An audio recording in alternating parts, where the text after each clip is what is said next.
आज 21वीं सदी में साइंस और टेक्नोलॉजी की तरक्की की बदौलत इंसान वो कुछ हासिल कर चुका है जो कि शायद इसने इससे पहले कभी हासिल नहीं किया था।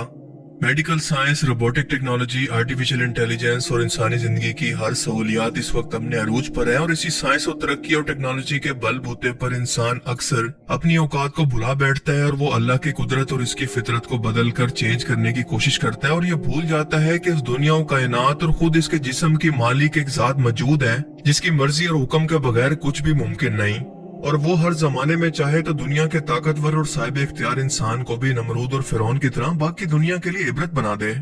आज की इस वीडियो में हम मौजूदा दौर के ऐसे मशहूर लोगों का जिक्र करेंगे जिन्होंने अल्लाह और इसके कानून कुदरत को चैलेंज किया और बाकी दुनिया के लिए इबरत का निशान बन गए। मशहूर अमेरिकी singer, song writer and rapper टिन टेक्शन को कम उम्र के अंदर ही म्यूजिक की दुनिया के अंदर इतनी कामयाबी और शोहरत मिली कि वो इसके सर पर सवार हो गई। इसे लगा था कि ये जो लोग इसे बेतहाशा चाहते हैं हमेशा इसको ऐसे ही चाहते रहेंगे और इसने अल्लाह को चैलेंज करते हुए कहा था कि ठीक 1 साल के बाद लोग मेरी खुदा की तरह पूजा करेंगे। यानी ये खुद को खुदा का दर्जा दे रहा था कि मैं आने वाले टाइम के अंदर इतना मशहूर हो जाऊंगा कि लोग मुझे सजदा करने लगेंगे। पर ठीक 1 साल के बाद अमेरिकी रियासत फ्लोरिडा के अंदर कुछ लोगों ने इसकी गर्दन पर मुसलसल फायर करके इसका कत्ल कर दिया। और हैरत की बात तो यह है कि ये कोई कत्ल की वारदात थी ही नहीं बल्कि डकैती की वारदात थी जिसके अंदर कत्ल के चांसेस बहुत ही कम होते हैं। पर इसके बाद क्या हुआ? हमेशा तो क्या लोग कुछ ही दिन के अंदर इसका गम बनाकर इसे भूल चुके हैं और किसी नए की तलाश के अंदर हैं, और यूं अल्लाह ने इस शख्स को हमेशा के लिए इबरत का निशान बना दिया। अपने टाइम में दुनिया की सबसे लग्जरी और एडवांस शिप टाइटैनिक के मालिक ने अपनी इस इजाद पर एक बार अल्लाह को चैलेंज करते हुए कहा था कि ये इतनी एडवांस टेक्नोलॉजी के साथ है कि अब खुदा भी चाहे तो भी इस शिप को नहीं डुबा सकता। और इसके बाद दुनिया ने देखा कि 882 फीट लंबा और 175 फीट ऊंचा ये शिप 14 अप्रैल 1912 के अंदर नॉर्थ अटलांटिक ओशन के अंदर एक बड़े आइसबर्ग से टकराकर 2 टुकड़ों के अंदर टूट गया और अपने साथ 1500 से भी ज्यादा लोगों की जान ले गया।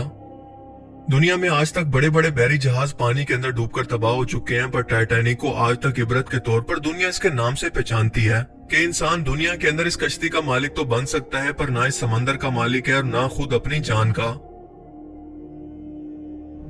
1985 के अंदर ब्राजील के मशहूर लीडर टेनक्रेडो नेविस ने अपनी एक तकरीर के अंदर अल्लाह को चैलेंज करते हुए कहा था कि अगर मैं इलेक्शन जीत गया तो फिर खुदा भी मुझे प्रेसिडेंट बनने से नहीं रोक सकता। ब्राजील में 1964 से 1985 तक मिलिट्री डिक्टेटरशिप थी, यानी आर्मी ने मुल्क पर कब्जा किया हुआ था और 1985 के अंदर टेनक्रेडो नेविस ऑफिशियली तौर पर इलेक्शन जीतकर ब्राजील का प्राइम मिनिस्टर बनने ही वाला था, लेकिन कुछ ही देर पहले अपनी कामयाबी के 40वें दिन एक इंतहाई खतरनाक किस्म के इन्फेक्शन की वजह से इसकी अचानक से मौत हो गई और इसका ये दावा और चैलेंज बिल्कुल ऐसे ही अधूरा रह गया। काजूजा 1980 की दहाई के अंदर ब्राजील का एक बहुत ही मशहूर सिंगर था। इसकी दौलत और शोहरत का नशा जब इसके सर पर सवार होकर लिमिट क्रॉस करने लगा तो इसने म्यूजिकल कॉन्सर्ट के अंदर सिगरेट का धुआं उड़ाते हुए बड़े तकब्बुर से कहा कि खुदा ये धुआं तुम्हारे लिए है, यानी अल्लाह की तौहीन करने की कोशिश की कि मैं खुदा को कुछ भी नहीं समझता और ना ही इस पर यकीन रखता हूँ। ये सब कामयाबियां मैंने खुद हासिल की हैं। इसका नतीजा ये हुआ कि सिर्फ 32 साल की उम्र के अंदर 1990 के अंदर एड्स की वजह से इसकी मौत हो गई।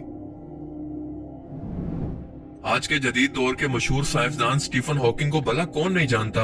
वो वाज़ेह तौर पर खुदा के वजूद का इनकारी था क्योंकि स्टीफन कहा करता था कि मैं नहीं मानता कि कोई क्रिएटर मौजूद है, बल्कि इस कायनात को फिजिक्स के असूलों के मुताबिक हम एक्सप्लेन कर सकते हैं, जिसकी वजह से हम इंसान भी जमीन पर बसे हुए हैं। अपनी किताब ब्रीफ हिस्ट्री ऑफ टाइम के अंदर वो कहता है कि इस कायनात की बनावट को समझने के लिए किसी खुदा, किसी क्रिएटर की कोई जरूरत नहीं। पर 1963 के अंदर सिर्फ 21 साल की उम्र के अंदर वो एक नाकाबिले इलाज न्यूरोलॉजिकल बीमारी के अंदर मुब्तला हुआ था और 2018 के अंदर इसी बीमारी की वजह से 76 ईयर्स की एज के अंदर इसकी मौत हो गई। मगर अपनी बीमारी और इसके इलाज के लिए वो चाह कर भी साइंस की मदद से कुछ नहीं कर पाया। अगर आप दुनिया के मशहूर तरीन यूट्यूबर्स में से एक मिस्टर बीस्ट की वीडियोस देखते हो तो यकीनन इस लड़के को जरूर पहचानते होंगे, जो तकरीबन मिस्टर बीस्ट की हर एक वीडियो के अंदर ही शामिल हुआ करता था, और इसका नाम है क्रिस टाइसन, जो जिमी उर्फ मिस्टर बीस्ट का सबसे बेस्ट फ्रेंड था, पर इस्लाम के खिलाफ नफरत और भूख से भरा हुआ था, जिसका इजहार इसने अपनी एक ट्विटर पोस्ट के अंदर खुलेआम किया। इसका कहना था कि इस्लाम बहुत ही एक बैकवर्ड और जाहिलाना किस्म का मजहब है जहाँ पर इंसानों और खास तौर पर औरतों की कोई इज्जत नहीं और न ही इनके कोई हकूक है। ये गारों और सहराओं में रहने वाले लोगों के लिए है, ना कि आज के दौर के लिए। अपनी इस इस्लाम दुश्मनी और तौहीन के बाद अल्लाह ने इसका ऐसा इबरतनाक इंजाम किया कि सोचकर भी आप कानों को हाथ लगा लेंगे। کیونکہ اپنے کھلے عام اسلام مخالف بیانات کی وجہ سے پوری دنیا کے مسلمانوں نے کھل کر اسے کرٹیسائز کیا، جس کے بعد جمی نے اسے اپنی ویڈیوز کے اندر لینا بند کر دیا۔ اس کی ایک بیوی اور بچہ تھا، اس کی بیوی اس کو طلاق دے کر چھوڑ کر چلی گئی۔ یہی نہیں بلکہ اس شخص نے اپنی سرجری کروا کر خود کو مرد سے عورت کے اندر بدلوا لیا، اور یوں اللہ نے اس کو ایسی ذلت دی کہ آج انٹرنیٹ کی دنیا پر یہ سب سے زیادہ نفرت کیے جانے والے لوگوں میں سے ایک ہے۔ مشہور امریکی کینیڈین سنگر جسٹن بیبر کو کون نہیں جانتا؟ یہ بچپن سے ہی میوزک انڈسٹری کے اندر رہ کر پوری دنیا کے اندر اپنی اچھی خاصی فین فالوئنگ رکھتا ہے۔ جب اس کی شہرت کا نشہ سر پر سوار ہونے لگا تو اسلام دشمنی کے اندر اس نے کچھ ہی عرصہ پہلے کنسرٹ کے اندر انٹری کے وقت سر پر سکارف پہن کر نہ صرف گانے گائے بلکہ ڈانس کر کے حجاب اور اسلام کا مذاق بنایا۔ اس وقت اس کی عمر صرف 28 سال ہے، اور اس کنسرٹ کے کچھ ہی دن کے بعد جب ایک صبح اس نے اچانک سے اٹھ کر دیکھا تو اس کے چہرے کی ایک سائیڈ بالکل پیرالائز ہو چکی تھی۔ یہ نہ تو اپنی ایک آنکھ کو جھپکا سکتا تھا اور نہ ہی ٹھیک سے بول سکتا تھا، کیونکہ ایک وائرس نے اس کے چہرے کی نرو پر اٹیک کیا تھا، جو کہ جوانی کی عمر کے اندر ہونا بالکل ناممکن سی بات تھی۔ پر اللہ نے اس شخص کو چھوٹے سے فالج کے ذریعے یہ وارننگ دی کہ سدھر جاؤ، ورنہ جو اللہ تمہاری یہ حالت کر سکتا ہے کہ اس کے سامنے تم بے بس ہو جاؤ، اس کے لیے تمہیں نشان عبرت بنانا بھی کوئی مشکل کام نہیں۔